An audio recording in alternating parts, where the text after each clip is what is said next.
Ooh, check. Check. Can y'all hear me? All right, I think we're on, so we'll get started and try to get you all out of here, maybe before some more weather comes along. I didn't realize that we were supposed to have bad weather tonight, but apparently we are. So we'll try to share together and pray together, and then leave here together. Well, y'all leave with Ramona. I've got to hang around a little while. But I want to go to the Old Testament tonight. So what I gave you is this is what we're going to be doing starting February, okay? And I'm really, excited about this. I think you're going to enjoy it. I think it's going to be very helpful to you. And I went ahead, and Miss Wendy went ahead and printed them up for me so I could pass them out, at least to you all, so you can begin to look at them and kind of browse over it, see what's interesting to you.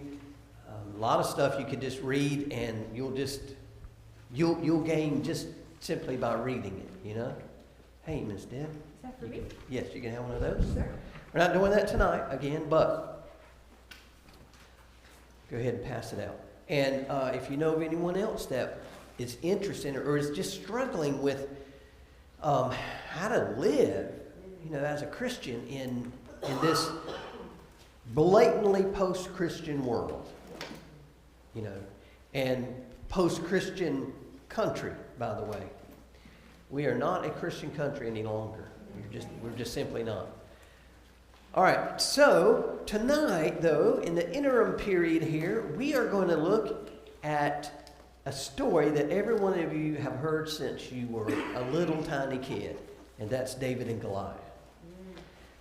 And there's a couple of reasons, where one major reason is typically when we hear this story, it is completely, I think, right, completely out of context and told in the wrong way. All right, so let's do this before we get started. We're going to read the entire chapter. It's 1 Samuel chapter 17, so you can go ahead and be turning there. But now think about this. When you hear the story of David and Goliath, what is the moral of the story that you typically hear? David killed a giant. Okay, yeah. Underdog. What? The underdog. The underdog, yes. Can you extrapolate on that any? Don't give up before you get started. Right. That's the things you hear, right?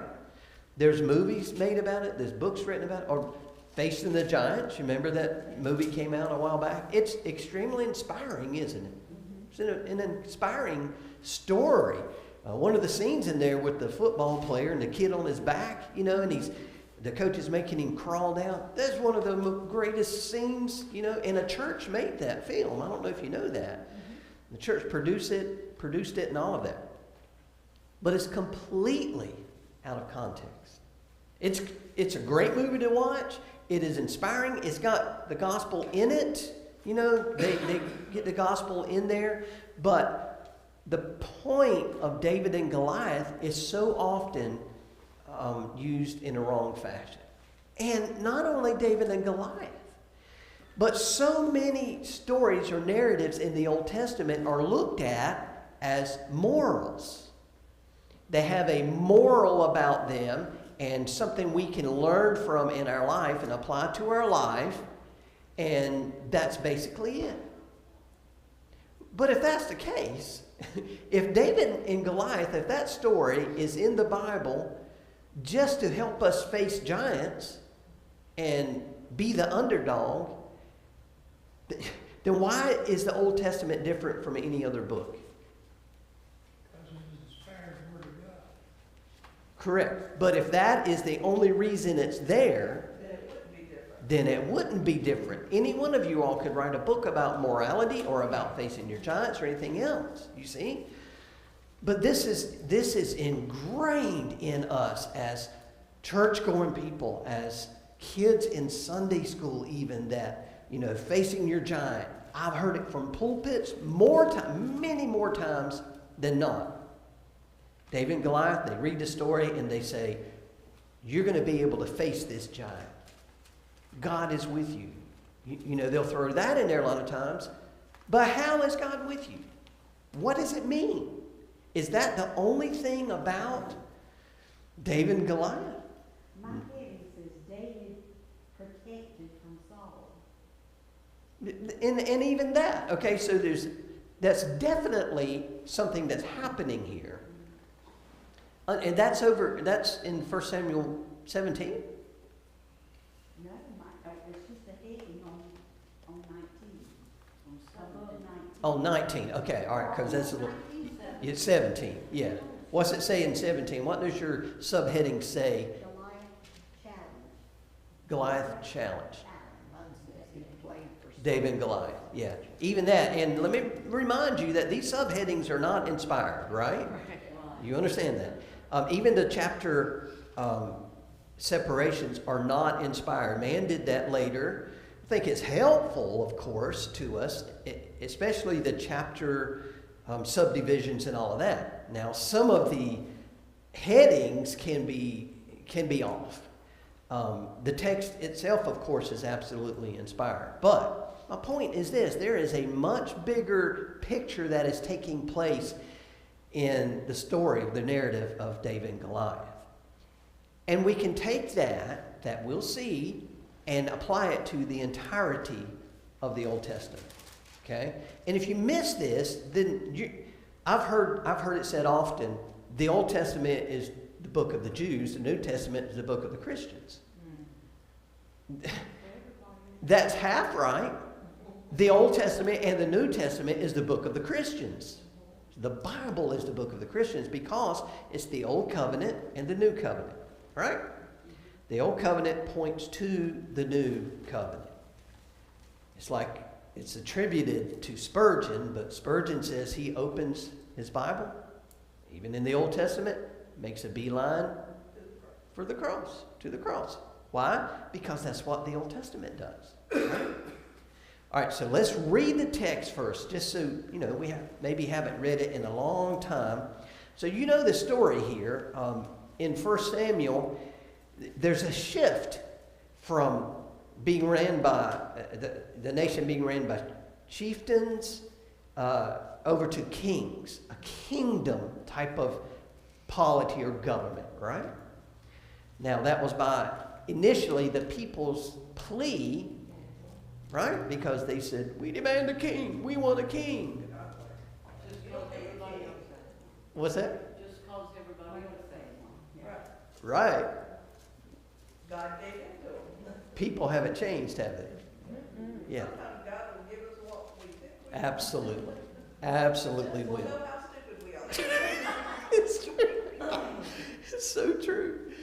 Well, it happened, and then here came Saul, and Saul was a big man. He was head and shoulders above everyone else. He was a big, they had no problem with Saul being their king, if nothing else. By the way, he appeared. His appearance was, he was very gregarious. He was strong. He had this air about him that was a leader. So the people automatically followed him, you know.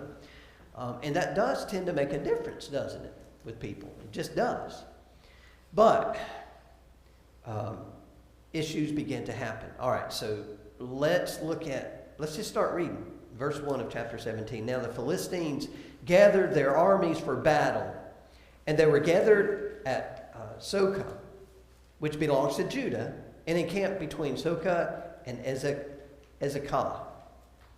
And I looked at all these names, and they just completely leave me. And Ephes Dammim, let's pronounce it like that.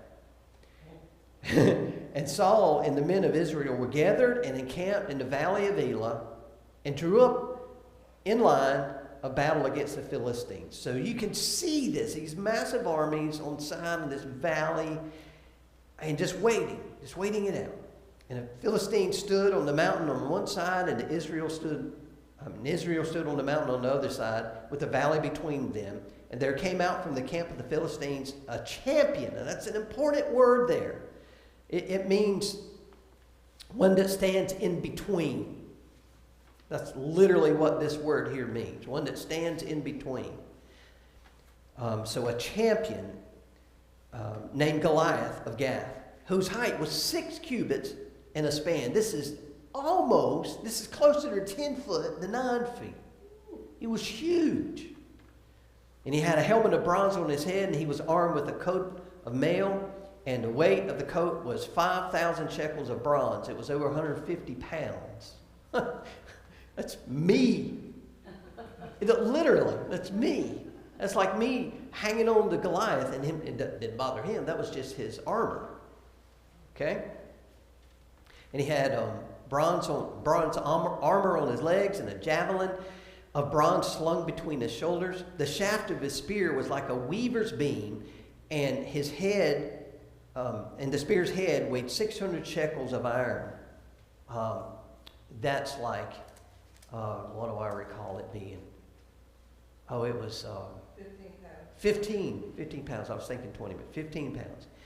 15-pound spear, just the head of the spear. Not including the rod itself, which had to be heavy to keep up, to balance out the spearhead. I can't imagine. And his shield bearer went before him. And by the way, it's not in the ESV, but some of your Bible's translations, I think it's the NASB and maybe the NIV, they use the word scale armor. Does anybody have that in there? Scale armor? All right, I think that's probably important later on. We'll talk about it. The shaft of his spear, let's see here, verse 8. And he stood and shouted to the ranks of Israel, "Why have you come out to draw up for battle? Am I not a Philistine? And are you not servants of Saul? Choose a man for yourselves and let him come down to me. And if he's able to fight with me and kill me, then we will be your servants. But if I prevail against him and kill him, then you shall be our servants and serve us." And the Philistine said, "I defy the ranks of Israel this day. Give me a man that we may fight together." When Saul and all Israel heard these words from the Philistine, they were dismayed and what? Yeah, greatly afraid. Now David was the son of an Ephrathite of Bethlehem in Judah named Jesse, who had 8 sons. And in the days of Saul, the man was already old and advanced in years. The 3 oldest sons of Jesse had followed Saul to the battle. And the names of his 3 sons who went to the battle were Eliab, the firstborn, and next to him Abinadab, and the third Shammah. David was the youngest. The 3 eldest followed Saul. But David went back and forth from Saul to feed his father's sheep at Bethlehem. Why? Because he was a shepherd. Remember that, okay? Because he was a shepherd. 16, for 40 days the Philistine came forward and took his stand. 40 days. There's something about that 40 number, isn't there, in Scripture? Took his stand morning and evening. And Jesse, and by the way, it seems to be always tied to tribulation. And Jesse said to David his son, "Take for your brothers an ephah of this parched grain, and these 10 loaves, and carry them quickly to the camp to your brothers. And take these 10 cheeses to the commander of their 1,000. See if your brothers are well, and bring them some token from them."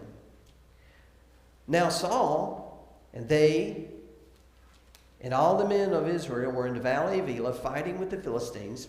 And David rose early in the morning and left sheep with a keeper and took provisions. He didn't just leave the sheep. He left them in someone's care and took provisions and went. And as Jesse had commanded him. And he came to the encampment, and the host was going out to the battle line, shouting the war cry. And Israel and the Philistines drew up for battle, army against army. And David left the things in charge of the keeper of the baggage and ran to the ranks and went and greeted his brothers. "What's up, bros?" And as he talked with him, behold, the champion, the Philistine of Gath, Goliath by name, came up out of the ranks of the Philistines and spoke the same words as before, and David heard him. So can you picture this? I mean, it's such a vivid description here. So they were just right at each other. So much tension taking place between these two armies. And here comes David, sees his brothers and talks to them and, catches up with everything. And something is about to happen. And then through the ranks came this giant. He was a monster. All the way to the front and did the same thing he'd been doing for 40 days. And David heard him this time. And all the men of Israel, when they saw the man, fled from him and were much afraid. And the men of Israel said, "Have you seen this man who has come up? Surely he has come up to defy Israel. And the king will enrich the man who kills him with great riches and will give him his daughter and make his father's house free in Israel." And David said to the men who stood by him, "What shall be done for the man who kills the Philistine and takes away the reproach from Israel? For who is this uncircumcised Philistine?" That's an apt description. When David called him an uncircumcised Philistine, that was about as low as you could possibly get to anyone in Israel. Uncircumcised and he's a Philistine. Who is he that he should defy the armies of the living God? So immediately, David didn't have this view. He had this view. See the difference? All the other soldiers had this view of what was happening. But David, little David the shepherd, had this view. Who is this guy that should defy the armies of Israel? Basically the God of Israel, the living God. And the people answered him in the same way. "So shall it be done to the man who kills him." So Eliab, his eldest brother, heard when he spoke to the men, and Eliab's anger was kindled against David, and he said, "Why have you come down? And with whom have you left those few sheep in the wilderness?" How condescending is that? That's a brother for you, isn't it? Get back up there, David. You have no business here. Let us men take care of this situation. But the problem was, they weren't taking care of the situation. 40 days later, the situation was still there and just heightened. "I know your presumption of the evil in your heart, and you have come down to see the battle." So he just read him wrong. He said, "David, you just come to see a slaughter, that's all." And David said, "What have I done now? What is it but a word?" And he turned away from him toward another and spoke in the same way. And the people answered him again as before. So when the words that David spoke were heard, they repeated them before Saul. And he sent for him. And David said to Saul, "Let no man's heart fail because of him. Your servant will go and fight with this Philistine." And Saul said to David, "You are not able to go against this Philistine to fight with him, for you are but a youth." Isn't that a theme in Scripture, by the way? What did Jeremiah say? "I am but a youth." What did Moses say? Yeah, and we see this. What did Timothy say? "I'm too young to pastor this church," Paul said, "Don't despise your youth." All right, verse 34. But David said to Saul, "Your servant used to keep sheep for his father, and when there came a lion or a bear and took a lamb from the flock, I went after him and struck him and delivered it out of his mouth. And if he rose against me, I caught him by his beard and struck him and killed him. Your servant has struck down both lions and bears, and this uncircumcised Philistine shall be like one of them, for he has defiled the armies of the living God." I like that. All right, so let's pause here a moment. All right, so we're up with what's happening, right? What a strange come to pass for this young fella.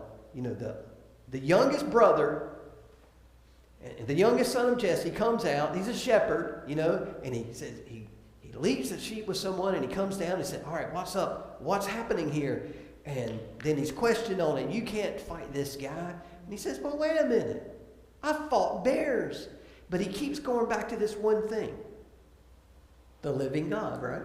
Over and over and over, the living God. And he's directing their attention back to the living God. Now, we so often want a hero, don't we? I mean, I love the old Westerns almost as much as Ramona does. Almost. I love them. And I love them because there's a hero. There's a clear evil There's a clear good and there's a hero, right? Not so much, you don't see that so much today's shows and stuff, but we long for a hero, but we have our idea of what a hero is and what he's supposed to look like and what he's supposed to do. Correct? I think we'd all agree with that. When I say we, I mean human nature. We just have this idea. David's not him. David is not what we would expect. We would look for Saul because he's tall and larger than everyone and speaks well and all that type of thing. But here comes David. And it's interesting in the chapter before when Samuel anointed David in the presence of his brothers. So they were there, they saw what God had, that had chosen him. So, I mean, am I getting ahead of you? No, Okay. not at all. I just think it's interesting that his oldest brother had something to say when, I mean, if they all were there, and when Samuel anointed David according to the Lord's choosing. Yeah, good observation. And if they did, then again, where's their focus now? Linear, this way. You know, it's not upward, it's this way, yet again. I don't know how much time passed. Yeah. Well, we know at least 40 days had passed. Right? Yeah. I don't know how long David was in Saul's service. Right. Until this happened and such. Correct. Just interesting. All right, and all of these stories, all the ones that Ramona's talking about in 1 Samuel, they're so vivid, and every one of them have the same thing that we're talking about tonight. You know, so you can apply them, this thought that we'll end with, to every one of them. All right, where did I end off? 38. Let's start at 37. And David said, "The Lord who delivered me from the paw of the lion and from the paw of the bear will deliver me from the hand of this Philistine." Again, where is his sight? Where's his focus? Jesus. Right. And Saul said to David, "Go, and the Lord be with you." And notice he didn't say the Lord will be with you. As David was saying, he said the Lord be with you. This is a... But I think Saul's faith was a little bit weak. Very much. Because he was sending David. Yes, very. He thought to his death. Sure. You know, because even he didn't have faith enough. Correct. Yes. And David was the youngest one there in the whole army. Yeah. Child. Yeah. So it's astronomical odds here. That's what we're building up to, right? There's no way that this person, number one, this army, could defeat this giant and that army. It's just impossible. That's the point here, okay? Because their focus was. Well, ultimately, yes, because their focus was this way, right? But if you back up and take a look at it, if you have these two armies outside of Scripture, if you want to look at it that way, if you have these two armies and they lined up like this, you'd look at the Philistines and say, they're going to slaughter these guys with this kind of monster leading them. And that's good to look at, all right? David said, "The Lord be with you." So then in verse 38, then Saul clothed David with his armor. This is so interesting. And he put a helmet of bronze on his head and clothed him with a coat of mail. And David strapped his sword over his armor, and he tried in vain to go, for he had not tested them. Then David said, "Saul, I cannot go with these, for I've not tested them." So David put them off. So he was armorless. Then he took his staff in his hand and chose 5 smooth stones from the brook and put them in the shepherd's pouch. His sling was in his hand, and he approached the Philistine. Now, oftentimes you'll hear, why did David choose 5 smooth stones? Because of his brothers. We don't know. We ultimately just don't know that. Or I've heard sermons preached on that before, but we don't know that. I don't think you can come to that conclusion. In verse 41, and the Philistine moved forward and came near to David with his shield bearer in front of him. And when the Philistine looked and saw David, he disdained him, for he was but a youth, ruddy and handsome in appearance, ruddy referring to his skin tone, and handsome in appearance. And the Philistine said to David, am I a dog? Which was, in this time, the lowest thing you could have said to anyone else. Am I a dog? You'll hear that other times in 1 and 2 Samuel as well. That is a horrible thing to call someone. Dogs were not worshipped like they are nowadays. It's just the opposite. They were there, but they were there for the worst of reasons. And if you wanted to really dog someone, you'd call them a dog. So the giant Goliath said, am I a dog that you come with me with sticks? And the Philistine cursed David by his gods. The Philistine said to David, come to me and I will give you flesh to the birds and of the air and the beasts of the field.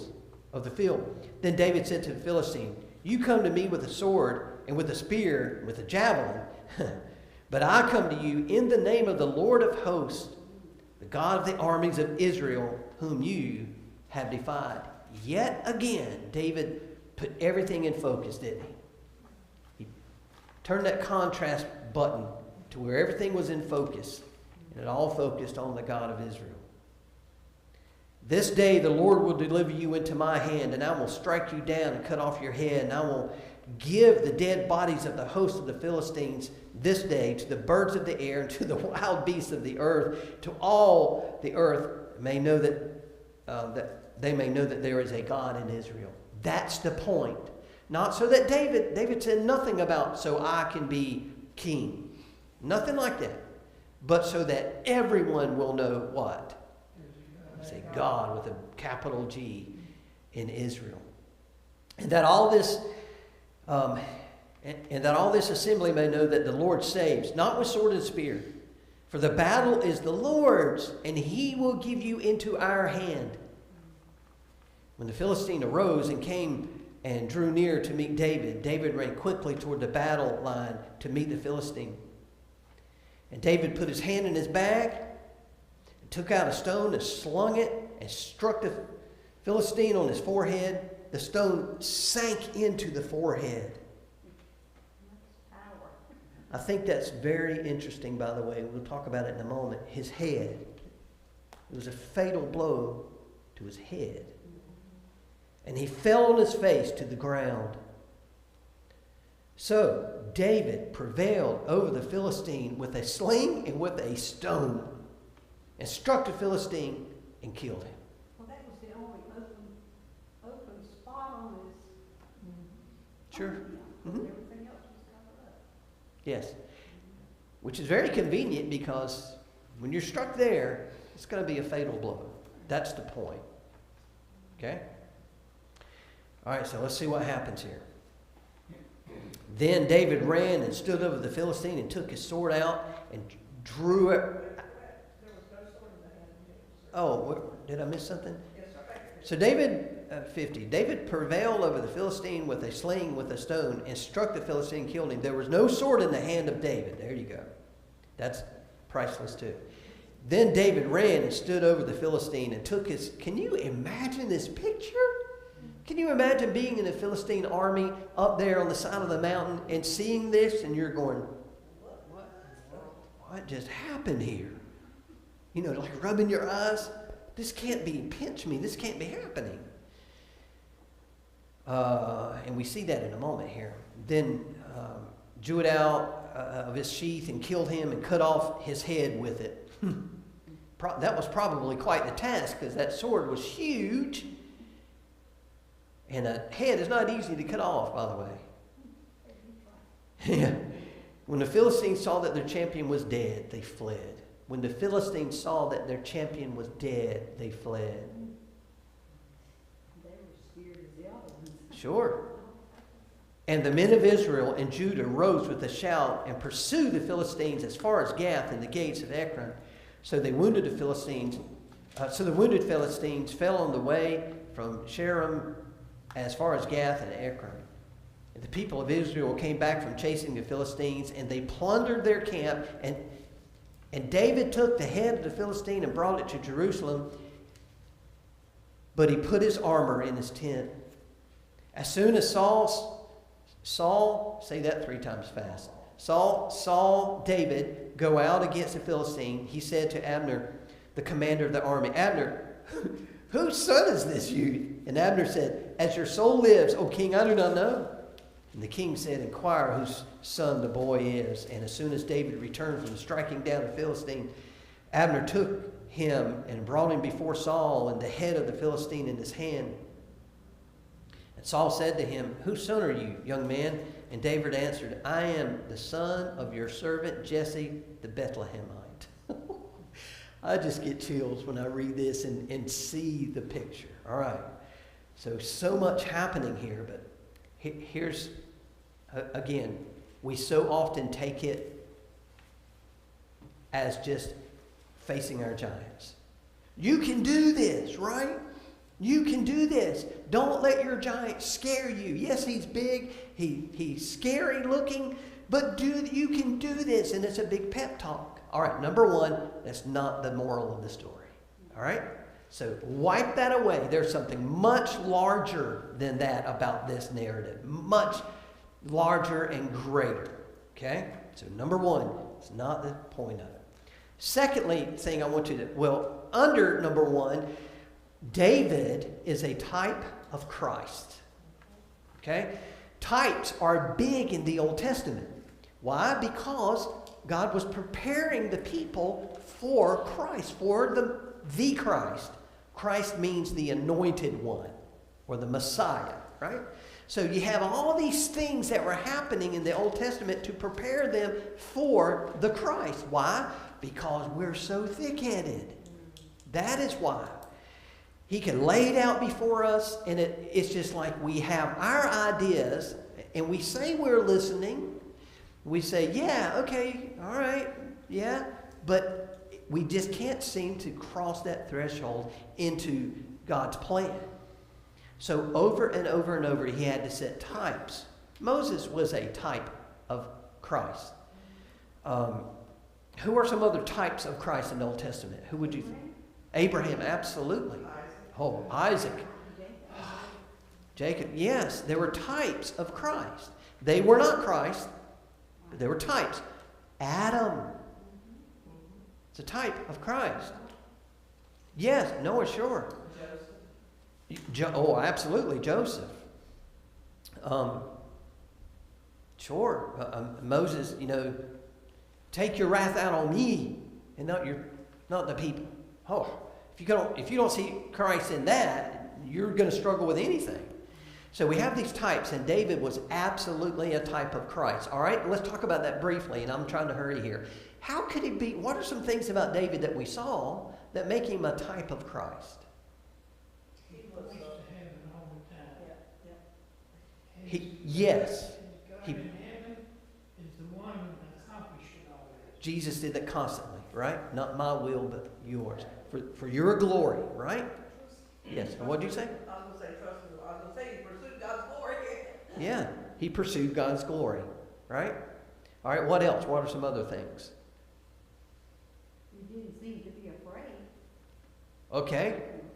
All right, good. Why do you think he wasn't afraid? Well, he'd already had so much practice with the bears and the... Yeah, no question there. And why did he do so well with the bear and the lion? Yeah, trust. Right. What was he protecting from the lions and bears? He was a shepherd. He was a shepherd. Yeah, Jesus, thank you. I'm throwing it out there. We're getting there, baby. Who is the great shepherd? Jesus is. Over and over and over. All right. What about, you look at Saul, King Saul, right? He's described here, but how does he compare to David? Oh, he's a giant next to David. Right. He's what the people wanted. Saul is, right? Saul was Yeah. what the people wanted, but he wasn't. God had another plan. Right. They didn't want David to be their king, did they? I mean, later they did. Later they celebrated him. Yeah. But at this point, why wouldn't they want him to be their king? He didn't look like He wasn't did. kingly. He didn't look kingly. Whew. Do we see that about Jesus? Isaiah 53, right on through 56. Well, even Peter, even at the end, he was ready to battle because he was expecting that Yes. was going to come in Absolutely. like kings of the past. Again, they had lived with Jesus for all this time, and still it was difficult for them. But you see all these similarities between Christ and David. This is why we say David is a type of Christ. And there are other things here as well, but that's time-wise, we just need to hurry on. All right, number 2 here. Let's think about this. So in 1 Samuel, as we said, God is transitioning his people from the rule of these chieftains to be ruled by kings, right? If you know the book, you know that's happening here. And has happened, actually. And he's raising up a monarch. A monarchy, I think you could say. Where he will make his eternal covenant. We see that in 2 Samuel chapter 7. So, if you were to back up here, even God sovereignly using Saul, even though that initially wasn't in his plan and the people wanted him for the wrong reason, it was in his ultimate plan to change from this chieftain-led type of thing to a monarchy, to a kingdom, a kingship. Don't think for a moment that all of that doesn't lead to his eternal kingdom, to prepare people like that. You know one of the reasons why we in America struggle so much with things of the Bible and King Jesus? Because we've never sat under a king. Think about that. Every leader we've ever had, we've put them in charge. We tell them what to do. Most countries, the king says, here's what's happening. So when we go to the Bible, we struggle with that as Americans. You know, again, I say our political system to me is second to none. But it makes it hard sometimes for us to grasp God's political system. So he's preparing us for a kingdom, even in all of this. All right, so I wanted you to see that. The third thing I kind of want you to see. So the Philistines were mercilessly raging war against the people of God. They were always there, weren't they? The Philistines, right? You hear Philistines, if you've been around the Bible long and all, what do you think about? Yeah, and what did you say? They ain't nice people. And if we were to flesh this out, you would see that they were absolute anti-God people. Enemies of God. They were at enmity with God. But in Genesis 3:15, which you've heard me talk about this many times, I often call it the first glimpse of the gospel in the Bible. In Genesis, 3rd chapter. As a matter of fact, real quickly, let me read that to you, okay? I don't know if I'm going to be able to finish all this or not. All right, Genesis chapter 3. You know the story here. Man had fallen and rejected God's lead. I will put enmity between you and the woman. All right, who's he talking to here? The serpent. The serpent. The scaly serpent. I will put enmity between you and the woman, and between your offspring and her offspring. And he shall bruise your head, and you shall bruise his heel. This enmity. So the heel is a non-fatal blow, correct? The head, on the other hand, is what? Fatal. It's a fatal blow. This is a picture of the cross. So Satan, the scaly serpent, will be given credit for what happens on the cross in one sense, but he came back alive, right? So it was a fatal blow in that sense, but not ultimately. It was not a fatal blow, but Jesus will give a fatal blow to the serpent forever and ever and ever. So who is the serpent in 1 Samuel 17?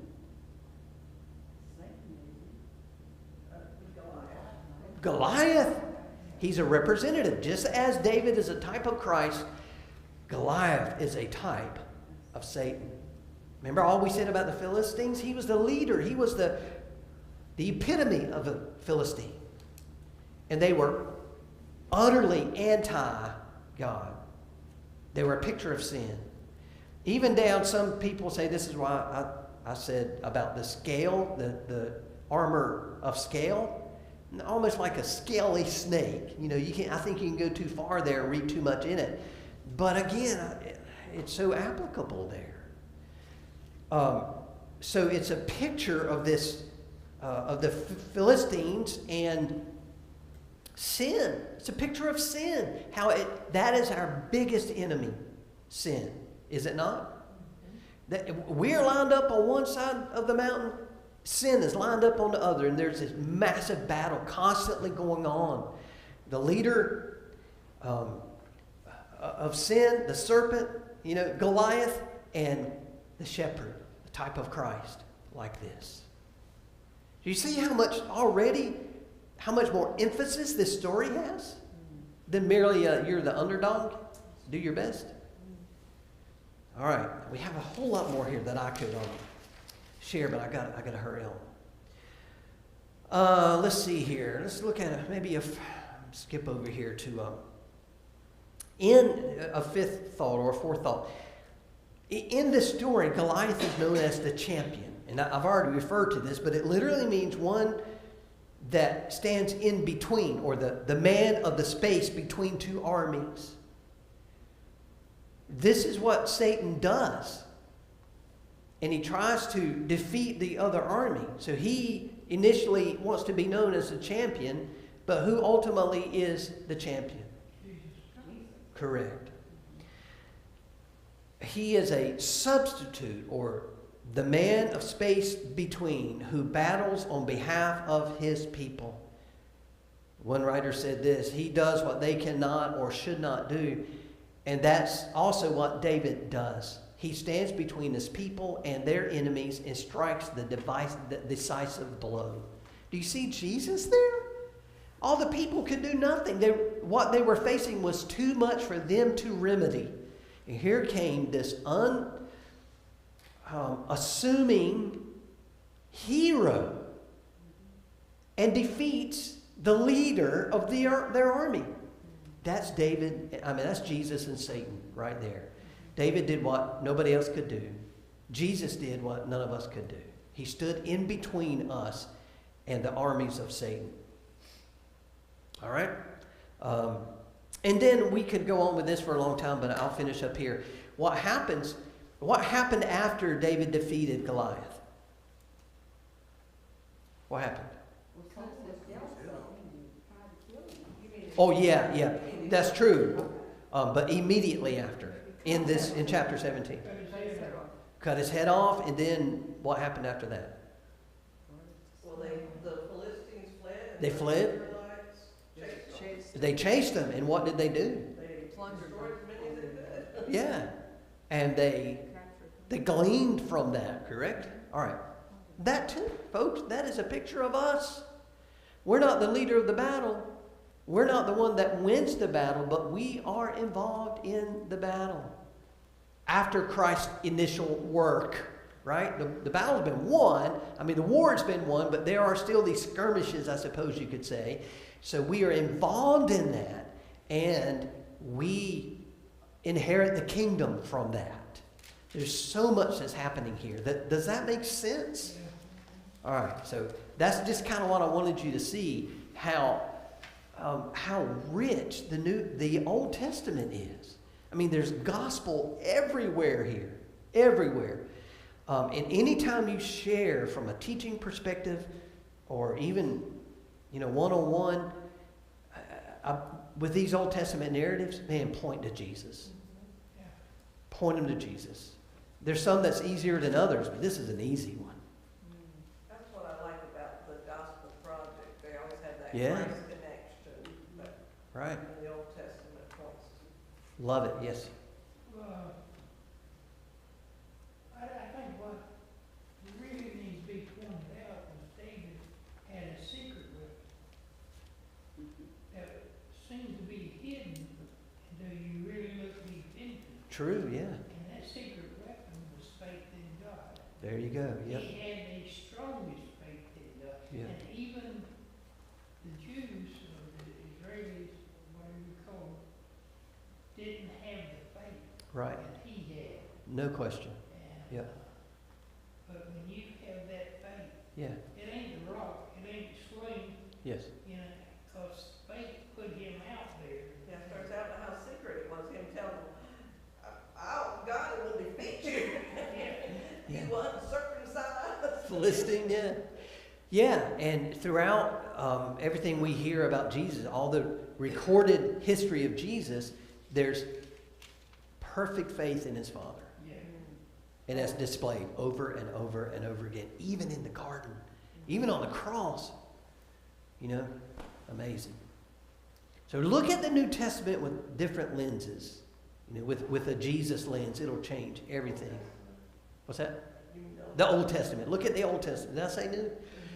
Well, look there too, but the Old Testament, it really will change. One quick interesting thing, you talk about all the types, and you can see in the Old Testament all the types of Christ, but it's also important to remember that at some point they failed.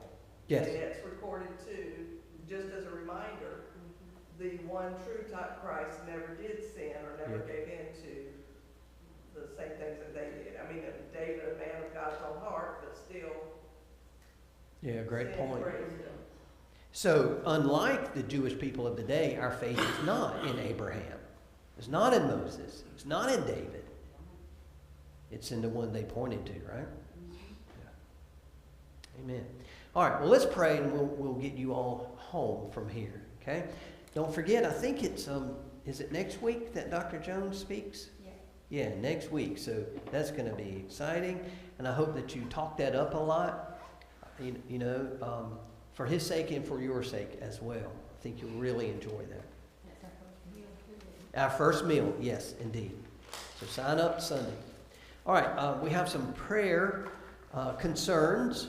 I want us to really remember our missionaries. We hadn't talked about that much lately,